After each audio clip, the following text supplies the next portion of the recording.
Hi, I'm Susan.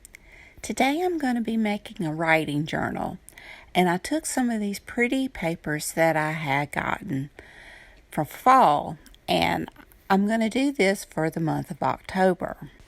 In the mornings when I do my Bible study, I journal as well, and I write verses that mean something to me, or prayers to the Lord, or, just anything. And so I want a writing journal for the month of October that I've made. Usually I just use a notebook or something, but this time I wanted to make it special. And I have a new technique I want to try out in binding this journal together. Now I'm cutting down some papers to fit the size I want. I want my journal to be 8 inches wide and 9 inches long. But I'm leaving my papers at 12 inches for the cover because I'm going to make pockets. So I'm trying to figure out, if I had two-sided paper, I wouldn't have to do this. But since my paper's only one-sided, I cut down one to make it shorter so that I can back it onto my front cover.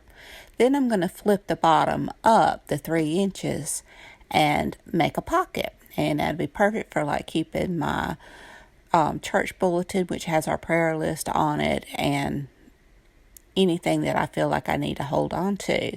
If I don't have enough pages, then I can add pages and just add them to the back. I can make like a little flippy pad or something like that, but I can tuck it into the back pocket. Now I'm scoring my pockets, and I'm just scoring the 3 inches on the bottom. You need to pay attention if you have directional paper. I've learned that the hard way. And I'm just going to flip it up. And then I'll tuck that other sheet that I've cut down inside. And you'll see what I'm talking about in a minute. See? And then I'll just glue those sheets together, and I'll have my front and back cover. Having the double thickness of the scrapbook paper does at least serve another purpose. It makes my cover stronger. And I decided instead of gluing that I would use double-sided tape. And most of the time I will tape and then glue, but this time I just decided just to tape it down. And that ended up working fine. It held together really well.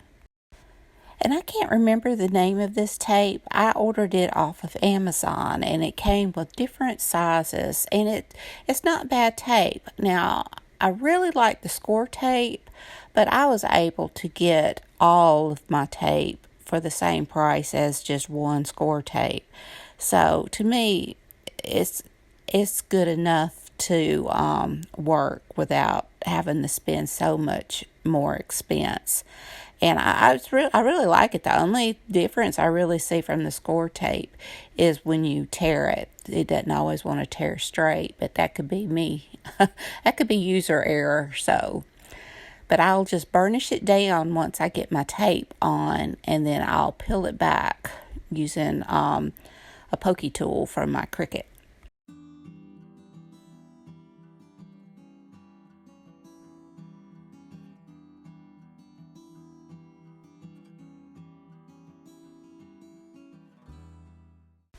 Now I'll line up the top edge, and then I'll just smooth it back on down, trying to keep it together, so that I don't have any ragged edges. And then I'll flip up my pocket, and then I'll get my other one done, and then I will make my pockets. I am participating in a monthly collaboration called The Joy of Journaling. I'm participating with some kind, sweet, lovely ladies who are so talented and have a love for paper crafting and journaling like I do. I will have their channels listed in my description box down below. Be sure and check them out and see what they've done. Now I'm just trimming off any raggedy edges I may have.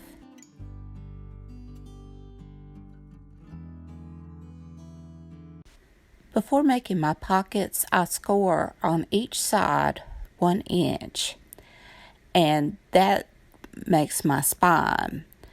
And my actual writing space will be 9 by 7.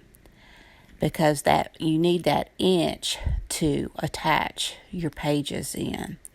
And I clip that little excess piece right there. That way I won't have that extra bulk when I make my pocket.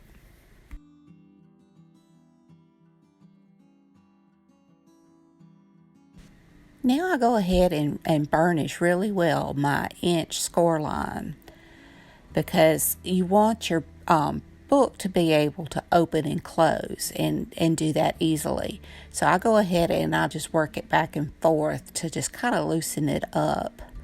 And I do this for the front and the back covers. And I do this mainly on these pages because I have the double thickness of the scrapbook paper. So I needed it to really work so that it would open and not just pop back shut.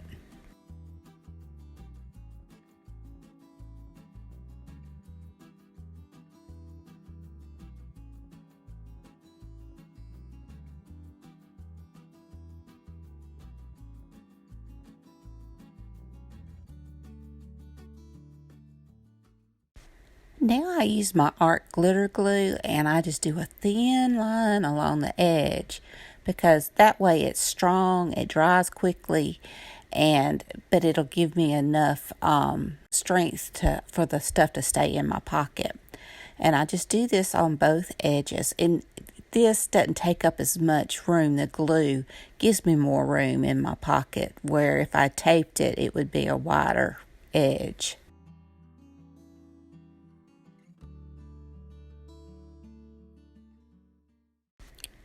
And here I'm just measuring to see exactly if my measurements are correct. And it ended up being 8 inches across and 9 inches down.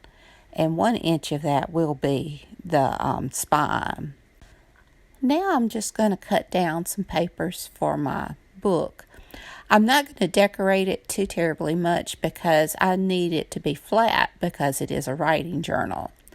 But I decided to put one of my scrapbook papers in the center, just to break up the monotony of the pages and to put a decoration in it. So I cut it to the same size, the 9 by 8. And I pay attention to what direction my paper's going. And this is a double-sided paper, so I only did the one sheet. So now I'm pulling out some papers that I have. I have some coffee dyed papers that I've done. And I also have parchment papers, but I wasn't sure if they would really do well in writing. So I just pull out the different papers I think would be good for writing. I end up using about 22 pages that'll actually be for writing. That's not counting that decorative page that I have. And I have different textures. I have copy paper that I coffee dyed, cardstock that I coffee dyed, different colors of cardstock. And I'll also go and just cut down some cardstock that I have that wasn't coffee dyed, to just give it a variety of different textures and such.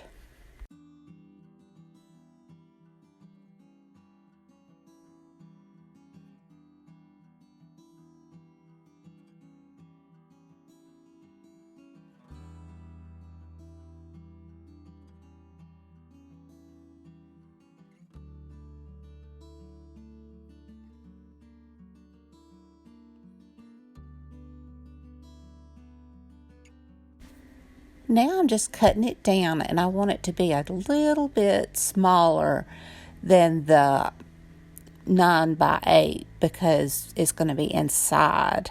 And I'm thinking that, that would be about 44 writing pages. So I'm hoping that will be enough for my journal. And as I said, if I need more pages, then I can always go back and add more pages in my pocket.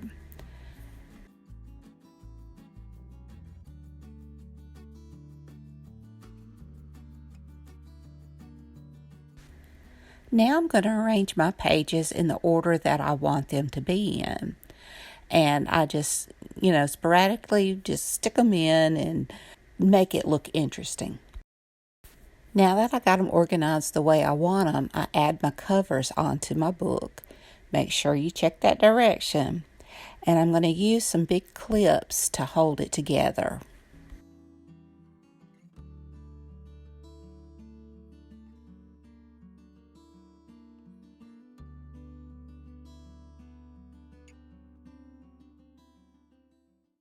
Now this is a Japanese book binding technique that I'm going to be using. And I need 4 holes in the center of my spine. So you want them in the 1/2 inch, and then just disperse them kind of evenly down your book.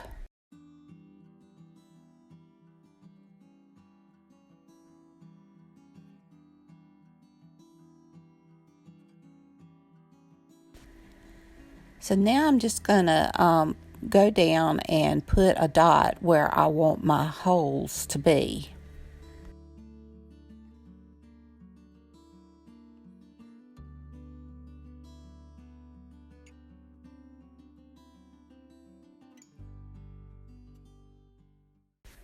Now I'm making my holes using my crocodile, but all my pages wouldn't fit in there. I wished I had the big bite, but I don't.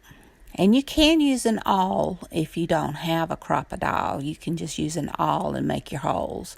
So what I ended up doing is I just did 1/2 of the holes, and then I just lined it back up and did the other 1/2 of the holes, and that worked out pretty good for me. I knew I was taking a chance doing it that way, but I didn't have any problems.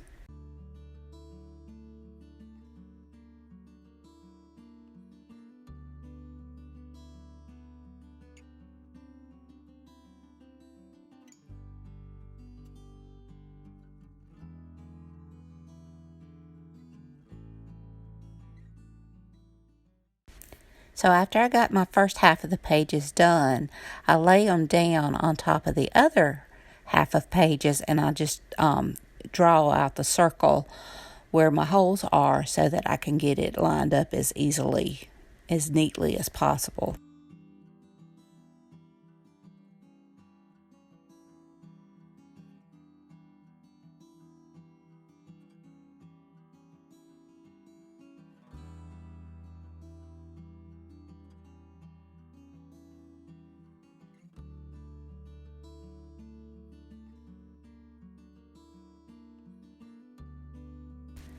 Now I'm lining up my papers, and I use my awl just to go in the holes to make sure everything is perfectly aligned.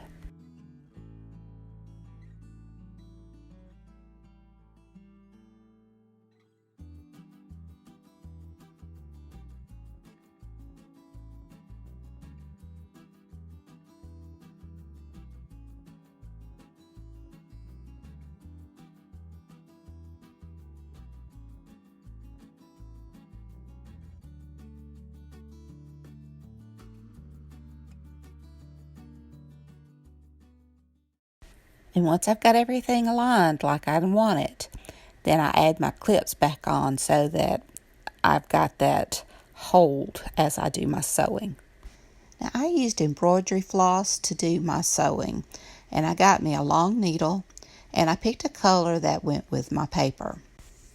Now you can use wax thread, you can use cord. Most When you do most journals, you use a wax thread because it slides through a lot easier. But I've got embroidery floss. I didn't have wax thread. Now you want your thread to be 6 times the length of your book. So I'm just pulling that out till I have my 6 links.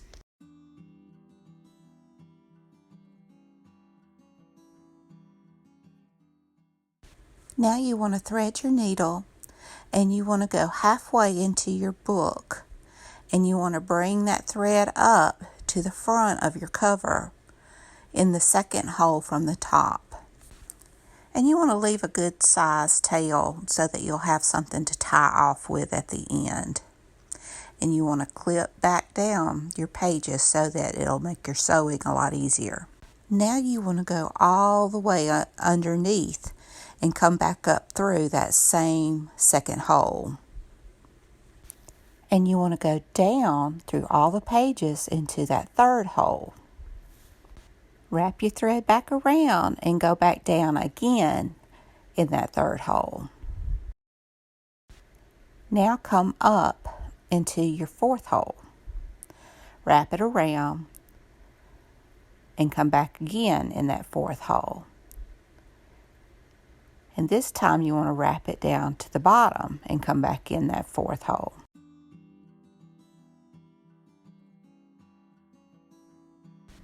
Now you want to go back down again into the third hole. Flip it over, come back up into the second hole. Flip it over again and go down into the first hole.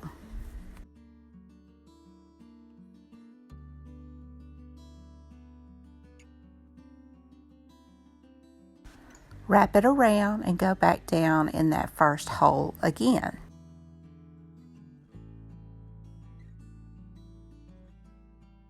Try to not split your thread when you do this because it's real easy to go in between. I had to work with it.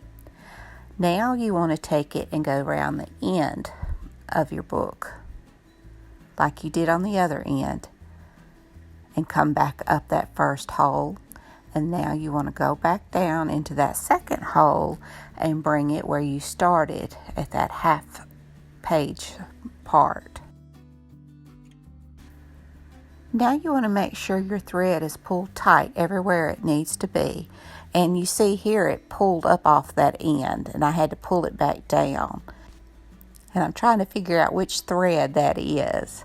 But it's easy to figure out. And then you just pull it back. I pulled it right back around the bottom and then I was able to pull it tight.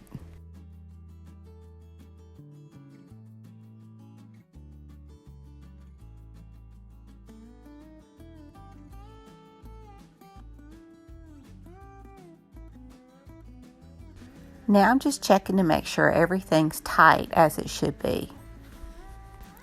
And once it's tight, all you have to do is tie it into a knot. And once I get my knot tied, I just clip off those threads and you won't even see the stitching on the inside.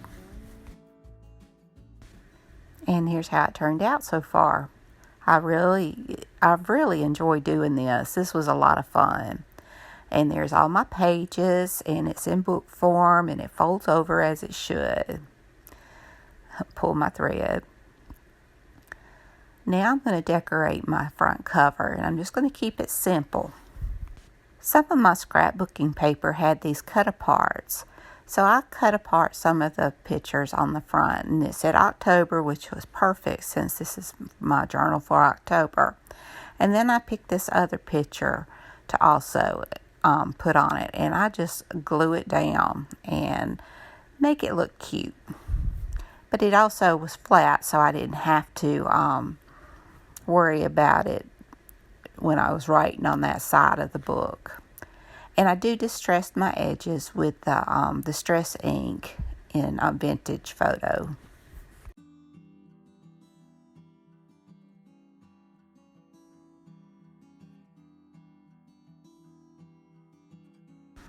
The edge of my card at the top stuck over again, so I just cut that off. Now I'm going to give you a walkthrough of my journal as I've been using it. I added the 2021 because this one will probably only go through the month. I put that pocket in there and it's a perfect place to hold our prayer list because I use this as a journal for my Bible study in the morning. And I've just got it for the month of October. And whenever I find a verse that strikes me, I'll write it down. I write down my prayers. I do like a little letter to God.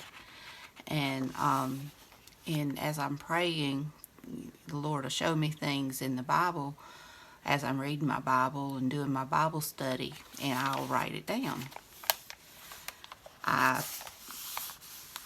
decorated the little center page, but I didn't do very much of the decorating because I need it to be flat. And like I said, this is a writing journal, but I'm real happy with the way it turned out. I love the colors, and and it has really served me. I may do one for each month. I'm not sure, but I could do a themed one for each month. Well, I hope you enjoyed this video. If you did, please give me a thumbs up. Hit that subscribe button. Ring that bell so you can be notified when I upload new content. Leave a message. Tell me what you think. Be sure and check out the playlist. Those ladies are so talented, and I can't wait to see what they have made. So until next time, bye y'all.